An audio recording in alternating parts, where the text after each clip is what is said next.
Hello everyone and welcome to Boundless Dentistry. In this video we'll talk about direct and indirect pulp capping. Both of these procedures are part of vital pulp therapy, the objective of both of which is to maintain the vitality and preserve the pulp so that the pulp can be saved. So in this video we'll talk about both of them. So let's get started.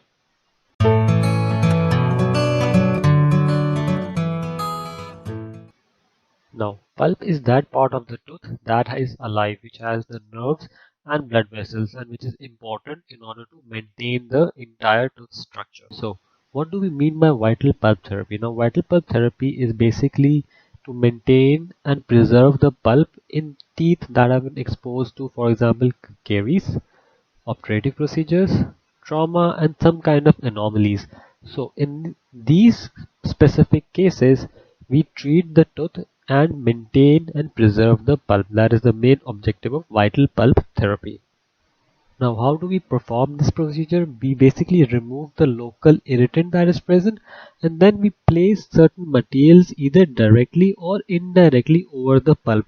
That is the main principle on which vital pulp therapy works. Now, what is the main objective of such treatment procedures?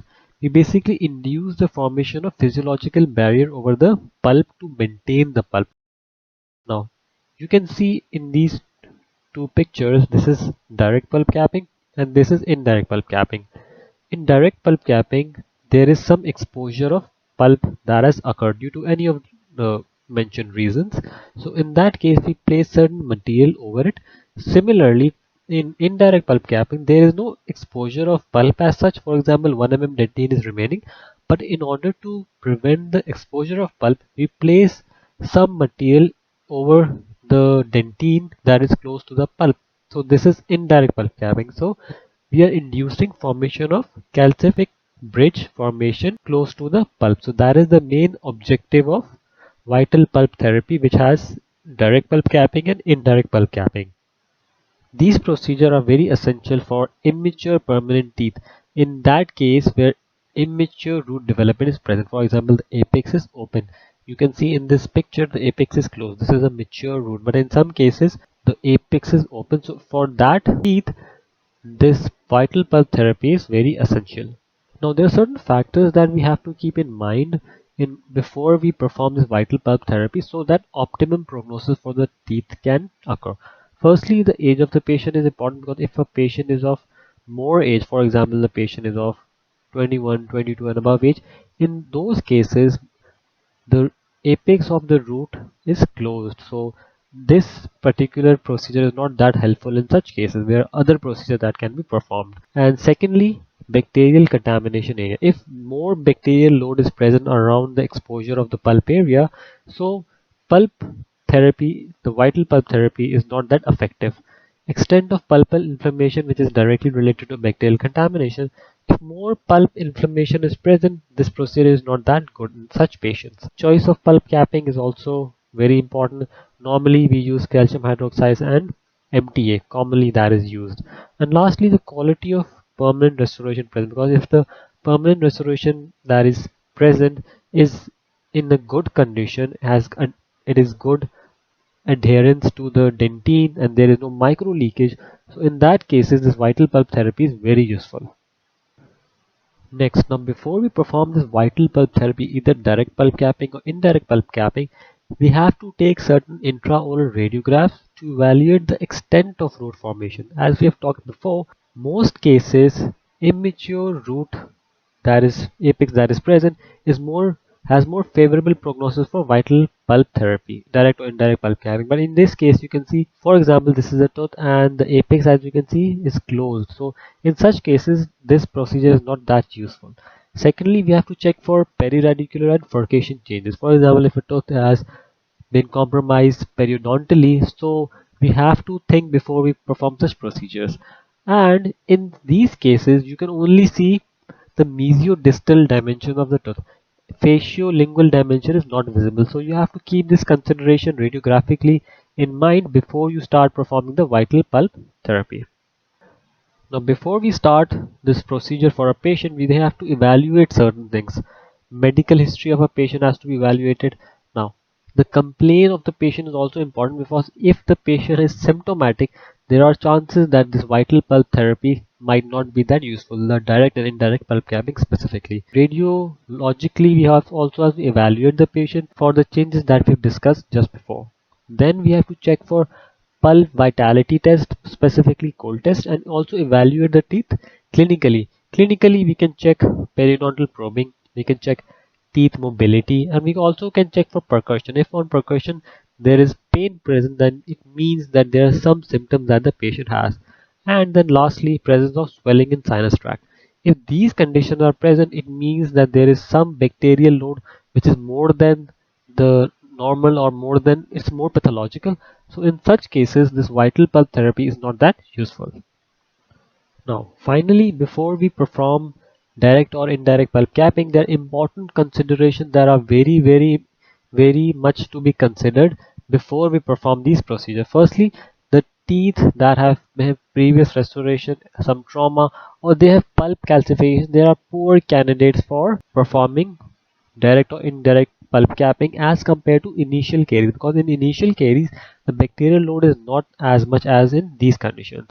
Secondly, we also consider the remaining tooth structure, the walls, the how many, the depth of pulp is, and also we look for future restoration as to how the tooth will be restored in the future. And then lastly, we also consider in patients who have uncontrolled caries or extensive tooth loss structure, the tooth has been very much compromised. So in such cases, direct or indirect pulp capping is not that useful. So in that cases, we opt for pulpotomy rather than pulp capping. Now, first we'll discuss indirect pulp capping. Now, in indirect pulp capping, the deepest layer of dentine that has been affected by caries, it's not removed. The carious structure, for example, you can see in this case, the carious structure around all of the margins is removed, but there is certain layer of dentine that is deep and is affected is not removed, because we are very careful as to not let the pulp being exposed. So this layer of dentine is not removed, and on this layer of dentine that is not removed, we place some biocompatible material over it. For example, we can place calcium hydroxide, and we also see whether there are no signs and symptoms of pulp degeneration present, because it affects the prognosis. Now, what is the objective of performing indirect pulp capping? The objective is to preserve the pulp vitality without removing the infected dentine completely. The infected dentine, as we have discussed before, is this layer which is almost 1 mm dentine present over the pulp. So we are not removing that, but we place the calcium hydroxide or any material over this so that we can arrest this caries process that is taking place. So we place it over it and we stimulate these odontoblasts that are present, and they form tertiary dentine, which leads to formation of the bridge that we have discussed before. So this is the main objective of indirect pulp capping. Now for diagnosing, we look for clinical examination, then we take the history of the patient, then we go for radiographic examination, and then we start this indirect pulp capping procedure.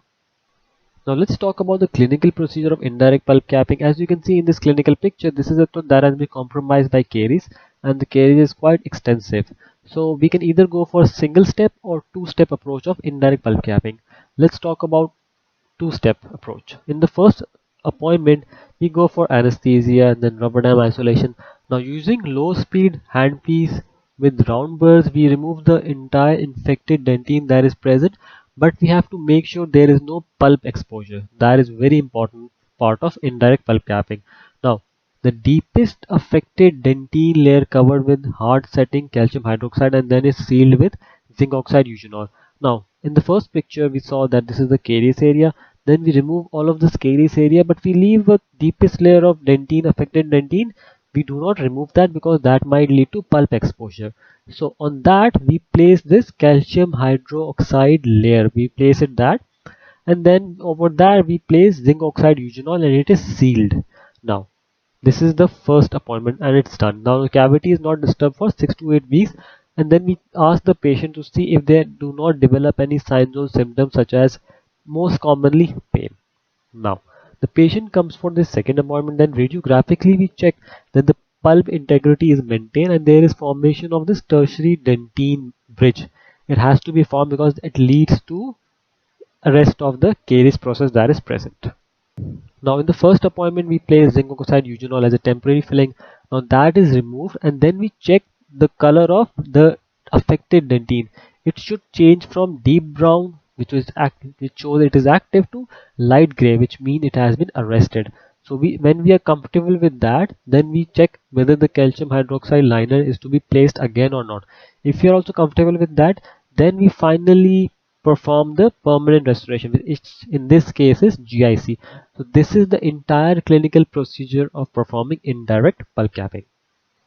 Now moving on towards the second procedure in vital pulp therapy, that is direct pulp capping. Now in direct pulp capping there is pulp exposure, the vital pulp has been exposed, but in indirect pulp capping the pulp was not exposed. So that is the main important difference between performing direct pulp capping and indirect pulp capping. Now since the pulp has been exposed, so we have to place some protective dressing directly over the site of exposure, and this then leads to our objective, that is to preserve the vitality of the pulp.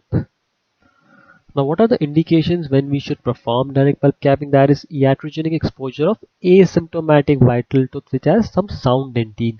That is, for example, an endodontist was removing caries and accidentally there was some pulp exposure and the tooth that had no symptoms. So in that cases we can perform direct pulp capping.